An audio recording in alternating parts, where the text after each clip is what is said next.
பேசுறேன். அ நான் வந்து ஃபர்ஸ்ட்டு எங்க வீட்ல சொந்த வீட்ல ஊர்ல இருந்தேன். கீழ கொடுமலூர்லங்கிற கணேசபுரம் காலனில நாங்க இருந்தோம். அப்புறம் நான் வந்து கொஞ்சம் உடம்பு சரியில்லாதனால நாங்க பரமக்குடிக்கு வாடகைக்கு வீடு புடிச்சு போயிட்டோம். அங்க போய் இருக்கும்போது எனக்கு ஒரு கை வலி வந்துச்சு. கை வலி வந்து நான் நெறைய ஹாஸ்பிட்டல் போனேன். எங்கேயுமே சரியாகல.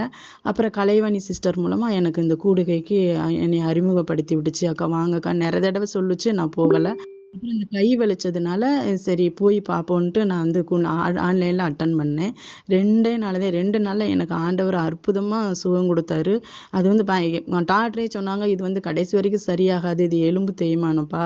இது எப்பவுமே செர்விக்கல் காலர் கழுத்துல போட்டுருக்கணும்னு" சொன்னாங்க. ஆனா நான் அந்த மாத்திரை எதுவுமே நம்பாம நான் கூடுவைக்கு வந்தேன். 2 நாள்ல எனக்கு ஆண்டவர் அற்புதமான சுகம் குடுத்தாரு. இதுவரைக்கும் அந்த கை வலியா, ஹாஸ்பிட்டலா எதுவுமே நான் போகல அந்த அந்த வலிக்காக வேண்டி. அப்ப அந்த 9வது மாசம் வந்து ஆண்டவர் வந்து ஆண்டவர் வாக்குத்தத்தம் வந்துச்சு. "உன்னுடைய சிறையிருப்பை திருப்பி நீ உன்னை துரத்தி விட்ட தேசத்துக்கு நான் திரும்ப கொண்டு வருவேன்னு" சொல்லி எனக்கு வசனம் வந்துச்சு. அம்மா குடுத்தாங்க. அப்போ நான் நான் ஐயய்யோ! இது என்ன நம்மளுக்கு மாரி இருக்குதுன்னு நான் என் மகள்ட்ட சொன்னேன். "ஆண்டவரே நான் வந்து அந்த ஊருக்குலாம் நான் திரும்பலாம் போக மாட்டேன் ஆண்டவரே" அப்படின்னு நான் எனக்குள்ளேயே நான் ஜெபம் பண்ணிக்கிட்டேன். ஆனாலும் மறுபடியும் எனக்கு அந்த வசனம் எனக்கு ஞாபகத்துக்கே வந்து, இது நம்மளுக்கு தான் வருது, நம்மளுக்கு தான் வருதுன்னு நானா நெனச்சுக்கிட்டேன். அப்போ ஒரு நாள் நான் தூங்கி கிடக்கும்போது, நைட் 12:30 மணிக்கு எனக்கு கவிதான்னு ஒரு சவுண்டு. நான் எந்திரிச்சு எனக்கு ஆண்டவர் சொன்னாரு, "இந்த ஜனத்த எனக்கென்று நான் ஏற்படுத்தினேன். இவங்க என் துதிய சொல்லி வருவார்கள்ன்னு நீ இவங்களுக்காக ஜெபம் பண்ணுன்னு" சொல்லிட்டு நான் ஏற்கனவே இந்த கணேசபுரத்துலேருந்து நெறைய பேர் முன்னாடி சர்ச்சுக்கு போவாங்க. அவங்க திடீர்னு என்னன்னு தெரியல. அவங்க வந்து எங்களுக்காக யாரும் ஜெபம் பண்ண வரமாட்டேங்கிறாங்க அப்படின்னு சொல்லிட்டு எல்லாருமே மனசு மாறி பைபிள் எல்லாத்தையும் என்ட்ட அள்ளி குடுத்துட்டாங்க. அப்போ எனக்கு ஒரு பாரம் இருந்துச்சு. ஆண்டவரே இவங்கெல்லாம் பைபிள குடுக்குறாங்களேன்னு அந்த பைபிள பூரா நான் வாங்கிக்கிட்டேன். ஆனா அன்னைக்கு நான் அழுதேன். ஒரு 2 வருஷம் ஒரு 2, 3 வருஷத்துக்கு முன்னாடி. அது அவ்வளவுதான். அதோட நான் அவங்கள மறந்துட்டேன். ஆனாலும் அன்னைக்கு வந்து இந்த ஆன்லைன் பிரேயர் அட்டெண்ட் பண்ண பின்னாடி அன்னைக்கு அந்த ஆண்டவர் வந்து எனக்கு அவங்கள வந்து ஞாபகப்படுத்தி, "நீ இவங்களுக்காக ஜெபம் பண்ணுன்னு" சொன்னோனே நான் 12:30 மணிக்கு எந்திரிச்சு நான் அழுது நான் பயங்கரமா ஜெபம் பண்ணுனேன். ஜெபம் பண்ணிட்டு அப்புறம் நான் அம்மாகிட்ட சொன்னேன். "அம்மா எனக்கு வந்து ஊருக்கு போகணும்னு தோணுதும்மா. என்னன்னு தெரியல. நான் ஊருக்கு போகணும்னு" சொல்லி இந்த மாரி இந்த ஜனங்கள நான் சொன்னேன். இவங்களுக்காக நீங்க பிரேயர் பண்ணணும்னு சொல்லிட்டு பிரியாக்கிட்டயும் சொன்னேன். அம்மாட்டயும் சொல்லி அவங்க எழுதி வச்சு இவங்களுக்காக கட்டாயம் நாம ஜெபம் பண்ணுவோம் அப்படின்னு சொன்னாங்க. நான் சொன்னேன், "ஆண்டவரே இவங்கலாம் ஒரு மேய்ப்பன் இல்லாத ஆடுகள பூரா அலையுறாங்கப்பா. அவங்களுக்காக நீங்க ஒரு மேய்ப்பன கட்டாயம் குடுக்கணும்னு" நான் ஒவ்வொரு நாளும் அதுலேருந்து நான் ஜெபிக்க ஆரம்பிச்சேன். அப்ப அம்மா சொன்னாங்க, "சரிப்பா உனக்கு உணர்த்திச்சுன்னா நீ ஆண்டவர் சொன்னாருன்னா நீ கட்டாயமா போ. ஆண்டவர் உன்னோட இருப்பாரு" அப்படின்னு சொன்னாங்க. நான் வந்து அதே மாசத்துலயே நான் காலி பண்ணி நான் இங்க எங்க சொந்த ஊருக்கு வந்துட்டேன். வந்தோனே எனக்கு வீட்ல கொஞ்சம் வேலை இருந்துச்சு. அந்த வேலையெல்லாம் செய்யறதுக்கு ஆண்டவர் கிருபை செஞ்சாரு. அதுக்கு முன்னாடி நான் பரமக்குடில இருக்கும்போது இந்த கூடுகைக்காக வேண்டி எங்க ஊர்ல இங்க ஒருத்தவங்க இருக்கிறாங்க. இந்த கணேசபுரத்துல. அவங்க வந்து பூசாரி. அவங்கதே ஒரு கோயில் மாரி கட்டி, அதுல வந்து பூசை பண்ணுவாங்க. நான் அவங்கள பார்க்கறதுக்காக நான் வந்தேன். வந்து நான் சொன்னேன், இந்த மாரி ஒரு கூடுகை இருக்குதுக்கா. அதுல வந்து என்ன என்ன பிரச்சனையா இருந்தாலும் விடுதலை ஆகுது. நீங்க உடம்பு சரியில்லன்னு சொல்றீங்கல்ல, நீங்க வாங்க" அப்படின்னு சொன்னேன். சரின்னு சொன்னாங்க. சரி நான் ஒரு 7 மணி வரைக்கும் நான் இருந்துட்டு, அது உங்களுக்கு அட்டெண்ட் பண்ணி குடுத்துட்டு, நான் 7:30 பஸ்ஸுக்கு போறேன்ட்டு நான் இருந்தேன். சரின்னு சொல்லிட்டு, நான் எங்க அம்மா வீட்டுக்கு வந்துட்டு, திரும்ப போய் அட்டெண்ட் பண்ணுங்கன்னு சொன்னதுக்கு, "இல்ல நான் அட்டெண்ட் பண்ணா நீங்க மாற சொல்லிருவீங்க. அதனால எங்களுக்கு வேண்டாம்" அப்படின்னு சொல்லிட்டாங்க. சரிங்க்கான்னு சொல்லிட்டு நான் மறுபடியும் ஒரு பாரத்தோட போனேன். "ஆண்டவரே இவங்க இப்படி நம்ம சொல்றத கேட்க மாட்றாங்களே! நாங்க வந்து பூசாரியா இருக்கிறோம்" அப்படின்ட்டாங்க. சரின்னு சொல்லிட்டு அப்புறம் நான் அம்மாட்ட இப்படி சொல்றாங்கம்மான்னு சொன்னேன். "சரி விடு கவிதா, நீ அத நெனைக்காத. கட்டாயம் ஒரு நாள் அவங்க உள்ள வருவாங்க. அத ஆண்டவர் பார்த்துக்குருவாரு" அப்படின்னு அவங்க சொல்லிட்டாங்க. மறுபடியும் நான் போனேன். நான் போனவுனே அம்மா சொல்லுவாங்க, "உங்களுக்கு என்ன தேவையோ அத நோட்ல எழுதி வச்சு, நீங்க அது மேல கை வச்சு பிரேயர் பண்ணுங்கன்னு" சொல்லும்போது, நாங்க இங்க இருக்கிற யார் யாரெல்லாம் விலகி போனாங்களோ, அவங்க அத்தனோரோட பேரையும் நான் நோட்ல எழுதினேன். எழுதி நான் டெய்லி எனக்கு 12:30 மணிக்கு எனக்கு ஆண்டவர் எழுப்பி விட்டுருவாரு. நான் வந்து டெய்லி 12:30 மணிக்கு எழுந்திருச்சு ஜெபிப்பேன். அப்ப அது மேல கை வச்சு நான் அழுது பாரப்பட்டு ஜெபிப்பேன். ஜெபிச்சுட்டு மறுபடியும் நாங்க இங்க காலி பண்ணி வந்த பின்னாடி ஒரு பிள்ளை எனக்கு ஒரு பிள்ளை வந்துச்சு. அவட்ட ஆண்டவர் பேச சொல்லி எனக்கு உணர்த்தினாரு. நான் போய் கேட்டேன், "உனக்கு என்ன குழந்தை இல்லையா?" எனக்கு தெரியும் அந்த பிள்ளைக்கு 5, 6 வருஷமா குழந்தையே இல்ல. நான் கேட்டேன். அப்ப நான் சொன்னேன், "நீ வா சர்ச்சுக்கு வா. உனக்கு ஆண்டவர் கட்டாயம் குழந்தை குடுப்பாரு" அப்படின்னு. "இல்லக்கா வயித்துக்குள்ள வந்து கட்டி இருக்குன்னு சொல்லியிருக்காங்க. அந்த கட்டியெல்லாம் ஆண்டவர் பார்த்துக்குருவாரு. நீ வா" அப்படின்னு சொல்லி நான் கூப்பிட்டேன். நான் கூப்பிட்டதுக்கு அது மறுப்பு தெரிவிக்காம அந்த பிள்ளை 1ஆம் தேதி நான் சர்ச்சுக்கு கூட்டு போனேன். அது சொல்லுச்சு, "அக்கா இன்னைக்கு தான் எனக்கு ஃபர்ஸ்ட் நாள் சர்ச்சுக்கு வரலாமா? ஆண்டவருக்கு தீட்டு கிடையாது. நீ வா உன்னைய ஆண்டவர் அப்படியே உனக்கு ஆசீர்வாதம் குடுப்பாரு" அப்படின்னு சொல்லி கூட்டிட்டு போனேன். அப்புறம் நான் கூடுகையில வந்து சொன்னேன். எழுதி வச்சு பிரேயர் பண்ணாங்க. அம்மாவும் பிரேயர் பண்ணாங்க. பிரியாக்கா கூடுகை மூலமா ஜெபம் பண்ணாங்க. ஜெபம் பண்ணி அப்பா வந்து இந்த எண்ணெய் கையில காலையில காலையில பிரேயர் பண்ணும்போது அந்த எண்ணெய நான் வச்சிருந்து எண்ணெய் அவங்கள்ட்ட குடுத்தேன். அவங்க எண்ணெய குடிச்சு அவங்க இருக்கும்போது, அந்த மாசத்துலயே அப்படியே ஆண்டவர் கர்ப்பத்தின் கனிய குடுத்துட்டாரு. அந்த பிள்ளை இப்ப 5 மாசமா இருக்கு. அந்த பிள்ளை மாசமானோனே இன்னொரு பிள்ளை வந்துச்சு. "அக்கா எனக்கும் குழந்தை, எனக்கா ஜெபம் பண்ணுங்கன்னு" சொன்னோனே, அதையும் கூடுகையில சொன்னேன். கூடுகை மூலமா ஜெபிச்சாங்க. ஆண்டவர் அற்புதமா அந்த பிள்ளைக்கு மாசமா இருந்து, இப்ப அந்த பிள்ளை 2 மாசம் ஆண்டவர் கர்ப்பத்தின் கனிய குடுத்துருக்கிறாரு. அப்புறம் அந்த ஃபர்ஸ்ட்டு குழந்தை குடுத்த பிள்ளைய பார்த்தீங்கன்னா, இந்த பக்கத்துல இருக்கிற சாமிக்கு போய் போய் கும்பிட்டு, அந்த பிள்ளை பொங்கல் எல்லாம் வாங்கி வாங்கி தின்னுச்சு. அப்ப நாங்க உட்காந்து பார்த்துட்டு இருந்தேன். எனக்கு ஒரு பெரிய பாரமா இருந்துச்சு. அப்ப நான் ஆண்டவர்ட்ட சொன்னேன், "ஆண்டவரே இதெல்லாம் பார்க்க தான் நீங்க என்னைய அங்கருந்து இங்க கூட்டிட்டு வந்தீங்களா ஆண்டவரே? இதெல்லாம் நான் பார்க்கணுமா? எனக்கு வேதனையா இருக்கேன்னு" சொல்லிட்டு நான் அழுதேன். அப்ப நான் அம்மாவுக்கு மெசேஜ் போட்டு விட்டேன். அம்மா சொன்னாங்க, "நீ இதெல்லாம் பார்த்து நீ சோர்ந்து போகாத கவிதா. ஆனா இன்னும் நீ அதிகமா ஜெபிக்கணும்னு" அம்மா சொன்னாங்க. சரின்னு சொல்லிட்டு நான் அதுலேருந்து ஜெபிக்க ஆரம்பிச்சேன். அந்த பேர்கள கை வச்சு நான் டெய்லி ஜெபிக்கும்போது, இப்ப அந்த கோயிலுக்கு பூசாரியா இருந்தவங்க எ என் என்ன வருவாங்க. காலையில காலையில வீட்டுக்கு வருவாங்க. "என்னக்கா?" அப்படின்னு கேட்பேன். "என்னன்னு தெரியலக்கா. எனக்கு இப்பலாம் உங்க வீட்டுக்கு தான் வரணும்னு எனக்கு தோணுது. நைட் எனக்கு ஆண்டவர் கனவுல வர்றாரு" அப்படின்னு சொல்லுவாங்க. நான் சொல்லுவேன், "ஆண்டவர் ரொம்ப நல்லவர்க்கா. உங்களுக்கு எவ்வளவு அற்புதம் செஞ்சிருக்கிறாரு. ஆனா நீங்க அவர விட்டு நீங்க விலகி போறீங்க. ஆனா உங்களுக்கு இன்னும் அற்புதம் செய்யறதுக்காக ஆண்டவரோட கை நீட்டிதாக்கா இருக்கு. நீங்க கட்டாயம் ஆண்டவருக்குள்ள வாங்க. உங்களுக்கு அற்புதமா நடத்துவாரு" அப்படின்னு சொன்னேன். "அப்படிதாக்கா எங்களுக்கு இருக்கு. நாங்க சீக்கிரமா வந்துருவோம்ன்னு" சொல்லுவாங்க. இப்ப நாங்க வந்தோனே அம்மா சொல்லுவாங்க, "வீட்ட ஆண்டவருக்கு குடுங்கன்னு" சொல்லுவாங்க. இந்த வீட்ட நான் கட்டும்போது, "ஆண்டவரே இது உம்முடைய வீடு. உம்முடைய இந்த ஊழியத்துக்காகவே நான் இத எழுப்புறேன்னு" சொல்லி தான் நான் கட்டிக்கிட்டு இருந்தேன். நான் வந்து ஆண்டவர்ட்ட தான் ஒப்பு குடுத்தேன். ஆனாலும் ஒவ்வொரு ஊழியக்காரவங்க அவங்க எனக்கு ஃபோன் பண்ணுவாங்க. "கவிதா சிஸ்டர் இந்த இந்த மாசம் உங்க வீட்டு கூட்டம் வைப்போமா?" அப்படின்னு கேட்பாங்க. நான் அதுக்காக தானே நான் வீட்டையே திறந்து குடுக்குறேன்னு சொல்லிட்டு நான் சொல்லுவேன். இப்போ ஒரு 4 கூட்டம் வச்சுட்டேன் நானு வீட்ல. ஒவ்வொரு மாசமும் ஆளுங்க நெறைய வருவாங்க.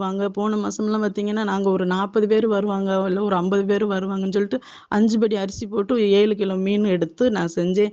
அப்ப எங்க அக்கா மகன் கூட சொன்னேன், சித்தி செலவு வரும். செலவெல்லாம் பரவால்ல. ஆண்டவர் பார்த்துக்குருவாரு.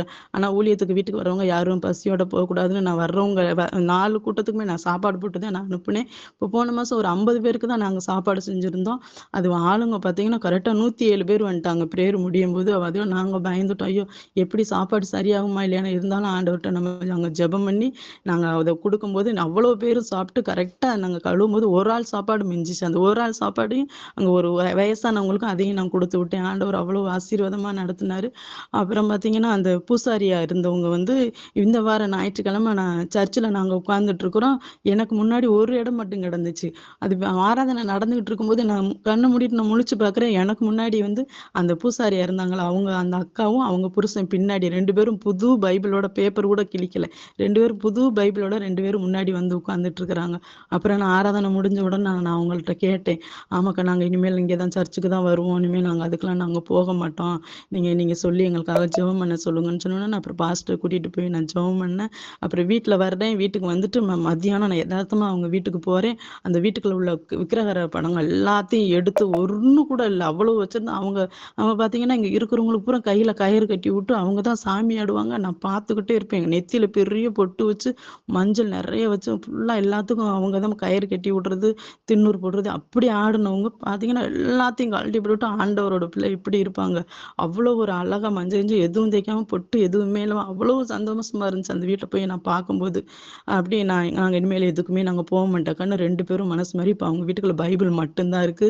இப்ப நேத்து உபவாச கூடுகையில வந்தாங்க காலையில. நான் சொன்னேன், "இன்னைக்கு உபவாச கூடுகை இருக்குக்கா, வந்துருங்க. எதுவும் சாப்பிடாதீங்கன்னு" சொன்னேன். நேத்து வந்தாங்க. நேத்து வந்து உட்காந்து நாங்க பிரேயர் பண்ணிக்கிட்டு இருந்தோம். அப்ப அம்மா சொன்னாங்க, அவங்கவங்க தலையில கை வச்சு ஒப்பு குடுங்க அப்படின்னு சொன்னாங்க. நான், எங்க அம்மா அவங்க எல்லாம் உட்காந்து நாங்க பிரேயர் பண்ணிட்டு இருக்கும்போது, நாங்க கண்ண மூடிட்டு தலையில கை வச்சுட்டு இருக்கிறோம். இப்படி முழிச்சு பார்த்தா அவங்க ஆடிக்கிட்டு இருக்கிறாங்க. எனக்கு அப்படியே பேயினாலே எனக்கு பயமா இருக்கணுமா, எனக்கு அப்படியே மேலெல்லாம் ஒரு மாரி ஆயிருச்சு. அப்புறம் அம்மாவுக்கு ஃபோன் பண்ணி, "அம்மா இந்த மாரி அவங்க ஆட ஆரம்பிச்சுட்டாங்கம்மா" அப்படின்னு சொன்னோனே, "நீ பயப்படாம தண்ணியும் எண்ணெயும் கையில எடுத்து வச்சுக்கோ" அப்படின்னு சொன்னாங்க.